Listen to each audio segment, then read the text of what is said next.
Hello, I'm Jason Sipin. This is the Indiana Libertarian Update for the week of November 14th, 2016.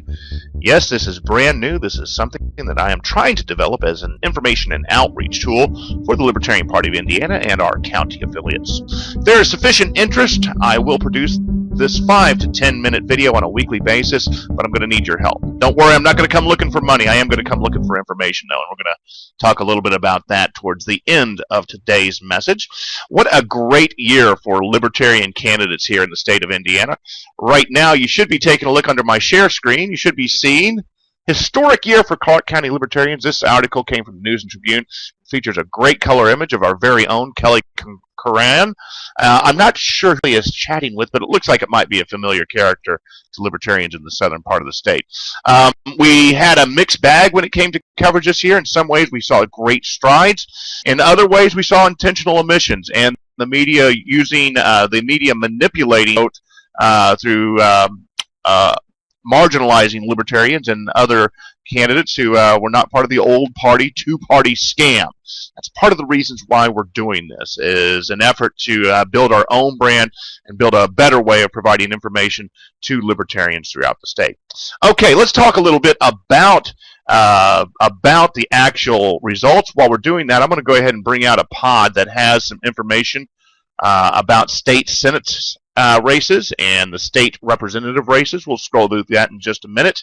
If you're watching the full function recording via link, you can go ahead and scroll through that if you'd like. Okay, the Libertarian Party candidates continue to make strides in the 2016 general election. At the top of the ballot, Gary Johnson and Bill Weld secured 5% of the Indiana vote. Nearly 134,000 voters from the Hoosier state sided with liberty and smaller government. That's nothing to sneeze at, folks. Indiana continues to be a stronghold of libertarianism in the Midwest. Now, for those of you who are looking for an update on our gubernatorial candidate, Rex Bell, he has been released from the hospital following his minor stroke in the days leading up to the election.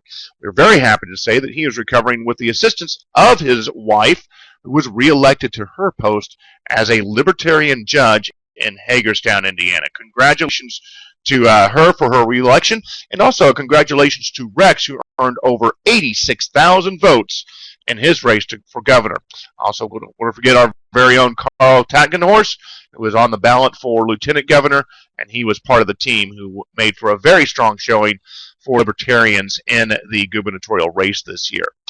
Okay, talking about the Senate seat, very strong showing from Lucy Brennan. She secured 5% of the vote with over 149,000 nods in her favor in that highly contested seat for United States Senate from Indiana. In the northern part of the state, just over 47,000 voters said yes to Donna Dunn in her bid for the first U.S. House district from Indiana. That's 18% of the voters in the west corner of the state. Ron Sinkush secured 4% in his three-way race for the second House district. Pepper Snyder worked hard and earned every bit of her 7% of the vote in the race for House District 3.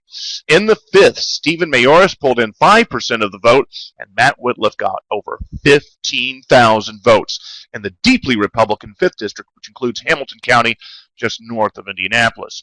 Rich Turvey earned a very nice 4% of the vote in District 6, and Drew Thompson made remarkable headway in the urban communities of Marion County to secure over 11,000 votes in his race against Andre Carson. Happy to say that I just had a discussion with a couple of clergy members from the west side of Indianapolis, and they remarked on the impressive showings of libertarians both locally and nationally in their communities.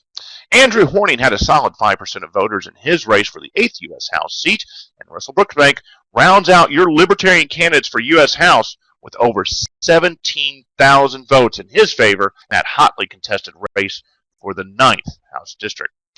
All right, talking a little bit about the State House races. Again, we do have this pod up here, and I'm going to scroll through this a little bit so you can take a look and see how our Libertarian candidates stacked up. This is a good time to chat to you a little bit about the features of our presentation here. Now, if you're watching this in YouTube, we're going to provide you some links that'll come up as tabs and such that will show you what you need to, that will take you to more information.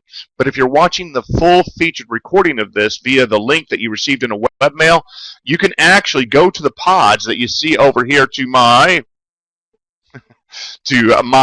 right, your left, and you can see things like links. And if you wanted to click on a link to find your election board, just click on that, and it will take you there.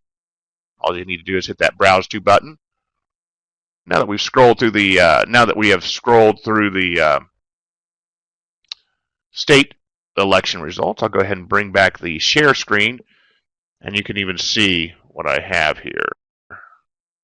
So my point is, if you're looking for those local races, for example, I ran for Wayne Township Advisory Board #1 here in Indianapolis, and I was able to see by going to the Marion County Election Board website that I earned a 5%. So again, take the time to look up those local results. Also, take the time to congratulate any candidate that you know that took the initiative to represent liberty on the ballots throughout the state of Indiana. We had a great showing, strong presence on the ballot this year, and we really took advantage of that, of the dissatisfaction of voters to increase our numbers. Now, not a lot of events to announce this week, and we'll talk a little bit more on what you can do to share those events that you might have with us up at the Indiana Libertarian Update. But we do have one you will not want to miss on the 21st of November. That is 1 week from Monday the 14th, the day this is released. The candidate debriefing is happening. Join Central Indiana Libertarians for their monthly business meeting. That's Marion County, to be specific.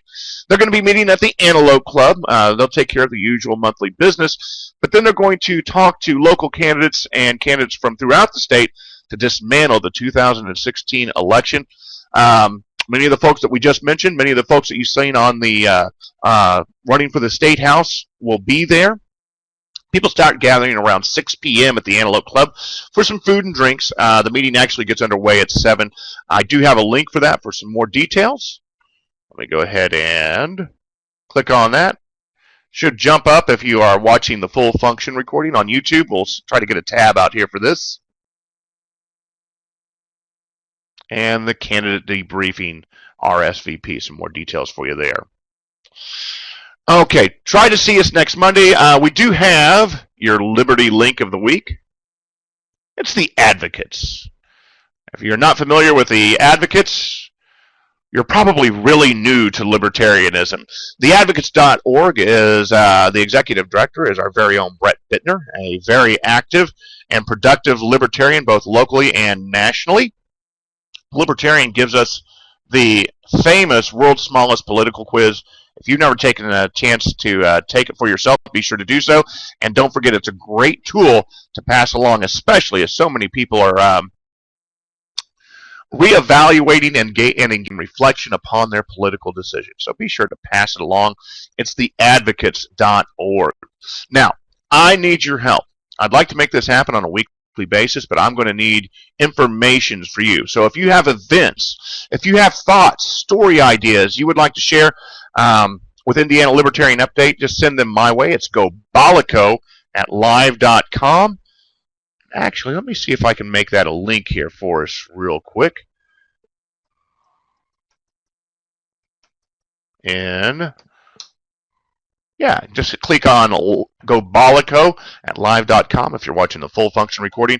And if you're on YouTube, I'll see if I can make this happen as an email address. It is GOBOLEKO@live.com. Send me those story ideas. Next week, we will have a surprise interview. And by surprise, I mean I haven't booked anyone yet. And whatever libertarian news and events you pass my way. So send me your stuff, and I'll be sure to share it. Until next time, I'm Jason Sipin. I'll see you on the computer.